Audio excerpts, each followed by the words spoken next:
Midterm elections have traditionally been a reckoning. It's the time when whoever's in control, whichever party has control of the House, the White House, and the Senate, well, they lose either the House or the Senate or both. That might actually change. For the first time since the 1970s, it is possible that the Republicans can retain control of the House and the Senate during a midterm election. And this is because, at least in part, due to the fact that the Democrats are scrambling, they are struggling, they are experiencing financial woes that are unprecedented compared to what they did the last, several elections. 2024, they were able to mount a huge fundraising boost on behalf of Kamala Harris's short-lived and ill-fated campaign. Same thing in 2022. They were able to raise a whole bunch of money, and still it didn't help them. They still lost control of the House, but so be it. They did okay. It was supposed to be, if you recall, it was supposed to be a red tsunami, but of course that didn't happen. I can attribute a lot of that to voter fraud, but that's not what we're discussing today. Today we're talking dollars and cents. We have an article over on my Substack, jdrucker.substack.com, titled 6 Reasons the Democrats' Money Machine is Seizing Up. And when we say seizing up, that's not hyperbole at all. I mean, they are in deep, deep, deep trouble right now. And here's why. So according to the article, the Democrats' National Committee enters the final stretch before the 2026 midterms with roughly $16 million in usable cash after debts are counted. Technically, they're in the red by $2 million, but whatever. The Republican National Committee sits on more than $129 million, and they owe nothing, zero debt. In super PAC money, the gap is even wider, with Republicans commanding over $1 billion compared to Democrats and their $334 million. That, according to ZeroHedge, this is the same party that conjured well over $1 billion for Kamala Harris in a single truncated campaign less than 2 years ago. The machine that printed political money faster than any operation in American history has seized up, and the reasons why tell us far more about the Democrat Party than any speech from its leaders ever will. The party's defenders have an answer ready. They're going to claim, but we've already raised more than at this point during the 2017 cycle. That was the last time the Democrats were locked out of power in D.C. That defense collapses on contact. Dollars in 2026 do not buy what dollars bought in 2017, and parties are not graded against their own past, but against their opponent. By the only comparison that matters, the Democrats are being lapped. The gap between the two committees is larger than it was heading into 2022 or 2024, and it is growing. So what happened? Before we get into that, I want to be clear. The money gap amongst the committees, that I'll address why that's not as big of a deal as they're making it out to be. It's the dark money gap that is huge. It is tremendous. We're talking about $600 million difference. That's a huge gap to try to overcome. Dark money can buy a whole lot. It's not the same as committee money. It's definitely not the same as direct campaign money. And Democrats are doing better in that regard, to be clear. But when you have the dark money drying up, that's something to really look into. That's something to consider, because it tells us that the apparatus itself may be broken. And that's what we're going to discuss. But first, let's go into the more basic, just the straight up easy reasons. Number one, of course, there's the Harris hangover. Kamala Harris was, in my humble opinion, the worst candidate the Democrats have put forward in decades. Yes, she is worse by far than even Hillary Clinton. As bad as Hillary Clinton was, Kamala Harris was far worse. At least Hillary Clinton didn't run and hide from reporters. At least she seemed to be intelligent and able to handle herself. Kamala Harris never did that. And she had a lot more money than Hillary Clinton had available to her. We'll begin with the most human explanation. Democrat donors wrote checks totaling around $1.5 billion for a 107-day campaign that ended in a landslide defeat and $22 million in debt. Harris had nearly double Trump's count of billionaire backers and corporate sponsors, and it bought her and them nothing. They lost. Bad. bigly. No investor keeps funding a manager who vaporizes the portfolio, and the donor classes treated the party accordingly. When the DNC tried to lure major givers back with a Harris headline San Francisco fundraiser last fall, most declined, and one reportedly responded with a profanity-laced rejection. That is not donor fatigue. That is a customer demanding a refund. And they're not going to get their money back, of course, because it's when you sink any money at all into politics, you're throwing it in the trash. It's a black hole. Win or lose, it's still a black hole. You could say, but it buys political considerations, and that may be true. But for most of us, we're not going to get a meeting with Republicans that we donate to. We're just doing it because we want to make the nation great again. And yet Democrats, they're mega donors, are turning away. They saw what Kamala Harris did. They were embarrassed and ashamed that their money bought nothing, not even a single swing state. It was a blowout, and it stung quite a bit. Number two, nobody trusts the front office. Now, this is something that has been widely publicized, but really only in legacy media. You don't see a whole lot in conservative media talking about this, maybe because we don't really care. But we should, maybe a little bit. Shouldn't care a lot, but a little bit. Nobody trusts the front office. Here's the detail that should worry Democrat strategists the most. The money has not vanished from politics. It has fled the party apparatus.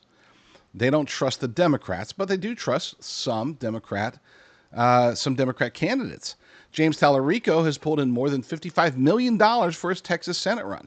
John Ossoff has raised over $34 million in Georgia.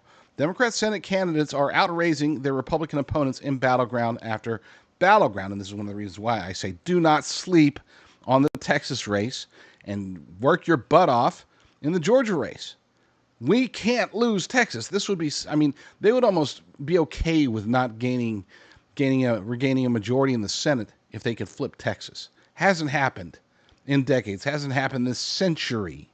And yet it looks like there's a good chance that James Tallarico, who I consider to be the most dangerous candidate in America right now, a man who not only harms us from his political ideology, but does so under a false banner of a false god, pretending that it's Jesus. He claims to be a seminarian. Oh, he's a man of God, and that's makes him extremely dangerous from multiple angles, not just the political stuff. With that said, we would love to flip Georgia. There's no reason why Georgia should have two Democrat senators. There's no reason it should have one, and I don't think that it did, but that's a discussion for another day. Referring to voter fraud in the extremely corrupt state of Georgia, hopefully things will get cleaned up there. Back to the article. Meanwhile, the National Committee starves. Donors are effectively routing around DNC Chairman Ken Martin's operation the way traffic routes around a wreck, giving directly to candidates and single race super PACs while the central party goes begging. When your own investors trust individual franchises but not the corporate office, the problem is not the market, the problem is the management. And Ken Martin has been an absolute disaster as DNC chair. Praise God for that. Number three, the billionaires went on strike. The Wall Street Journal put numbers to the exodus this weekend, and Hot Air's Ed Morrissey walked through the wreckage. George and Alex Soros, who gave the DNC more than $400,000 during the 2018 midterms and over $1 million during the 2022 cycle, have given the committee exactly zero this year. None. Not a penny. Reid Hoffman, the LinkedIn co-founder, who wrote steady checks to the DNC for years, has likewise given nothing. Among the donor class, the joke now circulating is that DNC stands for Do Not Contribute. Savor the irony for a moment. The party that spent 2 decades warning Americans about billionaires buying elections is now in crisis because its billionaires stopped buying. The oligarchs were never the enemy. They were the business model. And it's true that these reliable far-left donors, such as Hoffman, such as Soros, the Soroses, Soros plural, they aren't giving to the Democrat committees. They're not currently giving to national super PACs. But don't count them out. Don't think that they're going to remain silent. They're just going at it from a different angle. They're trying new techniques. Perhaps Soros is going back. They're going back to their old style that they employed for decades, which is to focus almost solely on the judiciary, on law enforcement, on going after district attorneys and judges and anybody they can buy at that level so that they can keep crime flowing. Got to keep the criminals out on the streets as much as possible. That's been the Soros way, and perhaps that's the direction they're going. As far as Reid Hoffman, I think that he is going to, and probably is already currently, doing what he can to fund his patron individual candidates and bypassing the DNC altogether. Number 4, the socialists. Can't forget the Marxists. Can't forget the communists that are taking over the Democrat Party. And before anybody says, oh, this is great, this is awesome, this is the downfall of the Democrat Party, I sure hope and pray that you're right. I sure hope that this doesn't come back to bite us. I've seen some strategists trying to do some 3D chess and saying, "Oh, we hope Abdul wins in Michigan because then we're definitely going to win. You know, he polls so much worse." It's God no. See, I'm not a fan of trying to outsmart yourself. I'm not a fan of saying, "Oh, let's go ahead and hope that and maybe even oftentimes work for the radical to win the primary," because there's no way that they're going to be able to win in the general election. That, folks, comes back to bite us time after time again. And even if it doesn't, it's still wrong. You know, you shouldn't. Number one, we shouldn't get involved in who Democrats select. That's their selection. We don't want them getting involved in who we select. We shouldn't get involved in who they select. But number 2, do not assume that the people around you, the influenceable, the indoctrinated, the brainwashed, that they're not going to fall for the allure of socialism, which will lead to Marxism and communism. But they don't know that, and they couldn't define it anyway. They don't know the difference. I'm not trying to say that a majority of American voters are stupid, but I'm not saying that they're not. Every cycle, the Democratic Socialists of America claim more ground inside the party and city halls from city halls to congressional primaries, and every DSA victory sends another trimmer through the boardroom that once funded Democrat campaigns as protection money. Finance executives and corporate PACs will tolerate a great deal, but they will not bankroll a movement whose stated ambition is to abolish them. I forgot the guy's name. Oh, he's a podcaster up in New York City. And he was back in Mamdani. He was all about, gotta eat the rich. He's all about, he believed in that pied-à-terre tax, and he still thinks it's a good idea, but he admits he got doxxed. I mean, his name and address were put out publicly as, hey, this is one of the rich guys that we need to eat. He doesn't like it, and he shouldn't. And yet he still backs Mamdani in his plan. Again, I cannot stress this enough. Do not underestimate the ability of the forces of evil. And I do think the Democrat Socialists, their Red-Green Alliance, that they are part of, minions of the powers and principalities, the forces of darkness. Yes, I think that there is a satanic force behind these people, behind this movement. So don't underestimate it. Don't be like, it's okay because the Republicans will beat them. Really? Are we sure?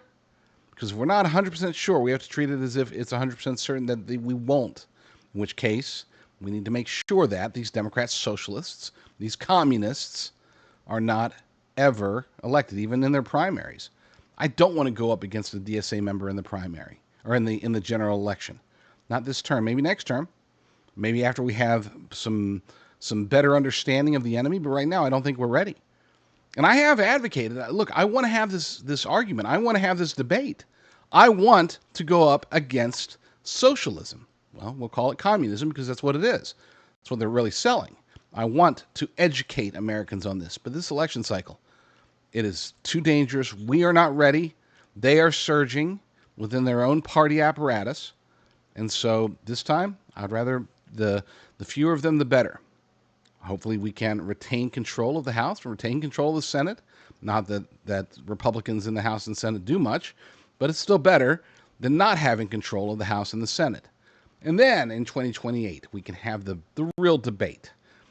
We can litigate the communism that they're trying to push upon us. And hopefully by that point we'll be ready. But for now, I don't want to face it. Because we don't need the distraction. We're not prepared for it. We don't have our talking points right. We don't even have the right candidates for this. The only thing that's keeping a lot of these candidates afloat is that the Democrat candidates are far worse. But that can only go so far. Again, don't trust your fellow voters. They get it wrong more than they get it right. The party establishment cannot denounce its socialist wing without fracturing its base, and it cannot embrace that wing without repelling its financiers. So it stands frozen while both constituencies walk away. Get woke, go broke was always more than a slogan, it was a forecast. All of this describes donors making choices. The last two reasons are different in kind because they involve systems being dragged into the light. Scripture records what a master says to a manager whose books no longer add up. How is it that I hear this of thee?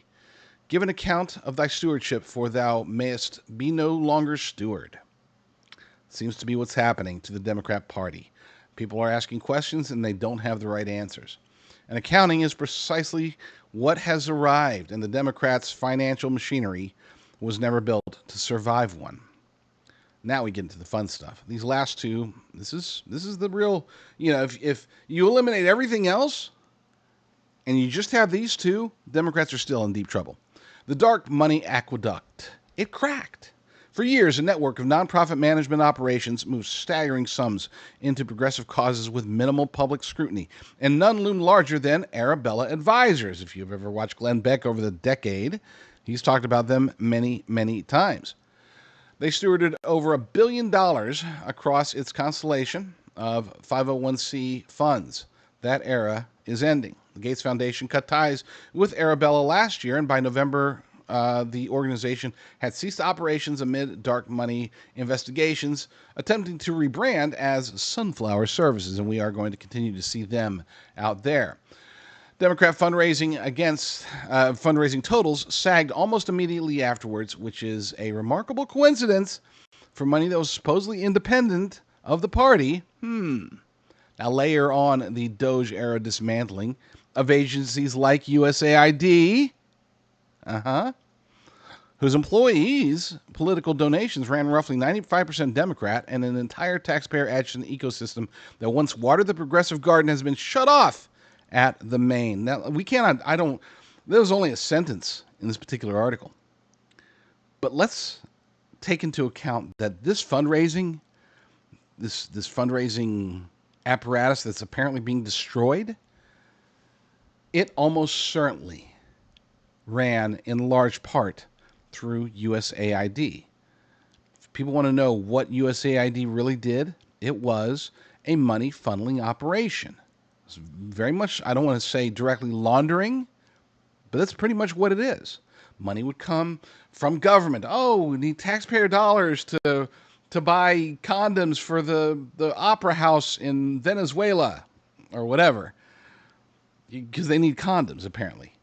And we need $80 million. Okay, so $80 million gets sent down there, and some dude, their middleman, it's like, hey, he gets the USAID check. He goes and spends $32,000 on condoms. He distributes them with him and his cousins. They get them all passed out, and then they got $79,900,000 and whatever $1,000 left. And it's like, okay, cool. So how much do we keep? And they're like, okay, you can keep $1 million of it, and then you can funnel the rest through whoever. Some of it's got to go bribe this official, some of it's got to go bribe that policeman, some of it's got to go to this, but then the rest of it goes right back up, and then it gets redistributed. Not to the people, to the campaigns, to the politicians, to the cousins of the politicians, the crony capitalists, who then, oh no, we're using this money as oversight, or it doesn't matter, who cares, because at that point there's so many points of money being passed out that you can't track it. That's what Doge was trying to do. That's why they basically said, look, this is almost literally what they said. They said, look, we're looking at USAID. We're seeing it at about probably 90% complete and total fraud. So just merge it into the Department of State. Let Marco Rubio handle it. He doesn't have enough jobs already. Let him control it, and we'll figure out, we'll just cut 90% of the aid, and the 10% that's actually, because some of it has to be going to something at least partially good. Otherwise, the entire system falls apart. So they did have their token good deeds. Those stay. Everything else gets cut. And then all of a sudden, where's the money? Where's the money that's supposed to go to the Democrats? Where's the money that's supposed to go to the dark money? Where's the money that's supposed to go to the candidates? It's gone. Because taxpayers were funding much of the Democrat Party apparatus through USAID. I'll go ahead and say it plainly for those who aren't catching on. No USAID, and a huge chunk of that machinery is now dismantled. And then number 6, last but not least, my favorite topic, ActBlue. ActBlue is under the microscope. They are the crown jewel. ActBlue processed the quote-unquote grassroots, small dollar miracle that Democrats spent years waving in Republicans' faces. More than $15 billion over 2 decades. Today, the platform faces a Justice Department and Treasury investigation ordered by presidential memorandum. A lawsuit from Texas Attorney General Ken Paxton, hopefully the next U.S. Senator from the great state. Inquiries from attorneys general in more than a dozen additional states, and a series of brutal congressional reports. House investigators found that ActBlue relaxed its own fraud prevention. It is fraudulent. Their own fraud prevention standards twice during the 2024 cycle. Instructed employees to look for reasons to accept suspicious contributions rather than reject them, and internally identified at least 22 significant fraud campaigns, nearly half with a foreign connection. A follow-up report from the House Judiciary Committee details warnings from ActBlue's own lawyers that the company may have misled Congress about its vetting of foreign donations. But, of course, when CEO Regina Wallace-Jones finally appeared before the House Administration Committee in May, she invoked the Fifth Amendment 22 times. Oh, she was a lightweight. Fauci was able to do it, 111 times? Come on, Regina, step it up. You're supposed to represent the funding arm of the Democrat Party 22 times. What a lightweight. Independent analysts have long flagged the anomalies that make smurfing allegations plausible. Smurfing is where, you'll get it. That includes, you guys are smart. That includes elderly donors on fixed incomes credited with thousands of contributions apiece. Gateway Pundit reported on one such donor, a woman in an assisted living facility whose name appears on more than 69,000 donations. 69,000 donations from a woman in an assisted living facility.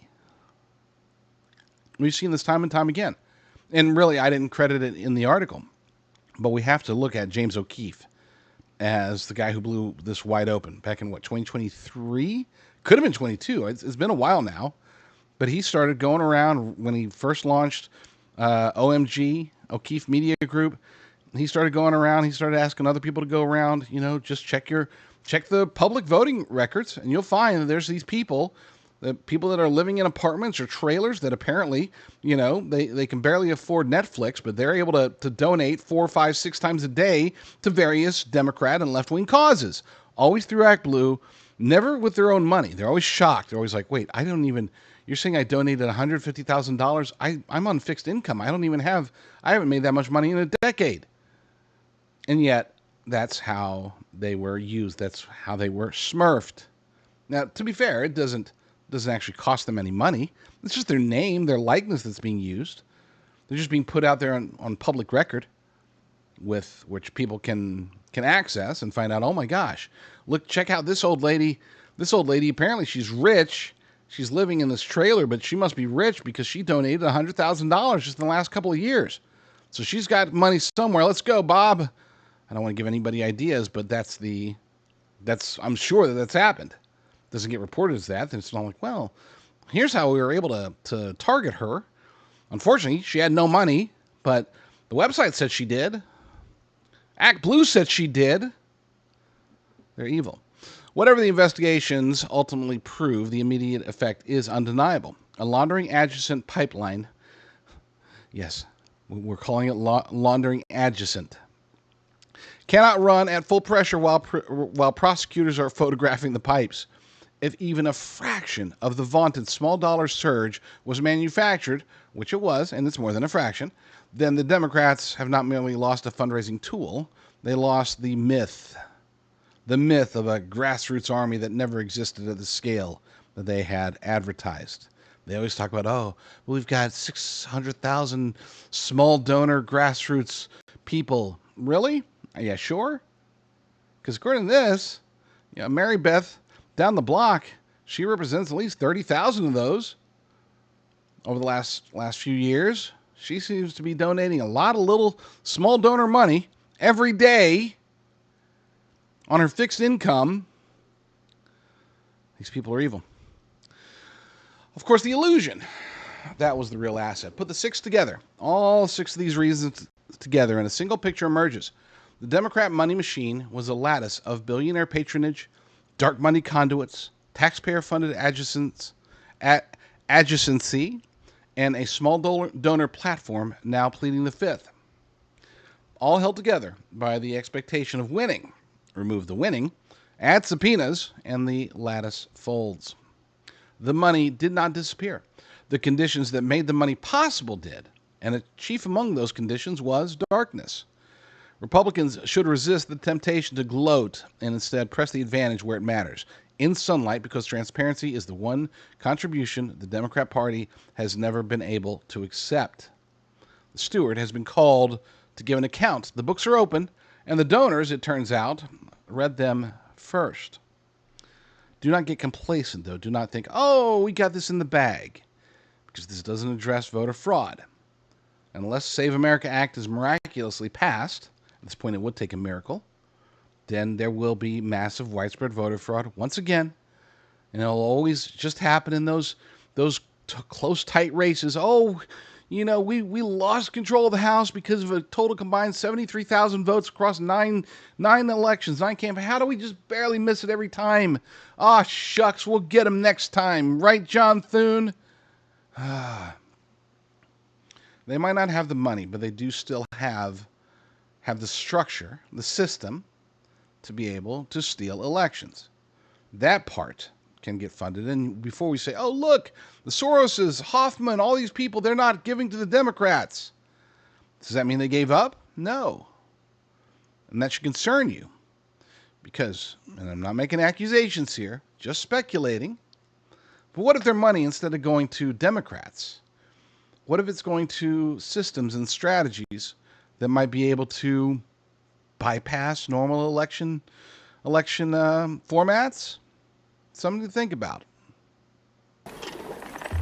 Governments don't live together. People live together. Governments, you don't always get a fair word or a fair fight. Well, I've come here to give you either one or get either one from you.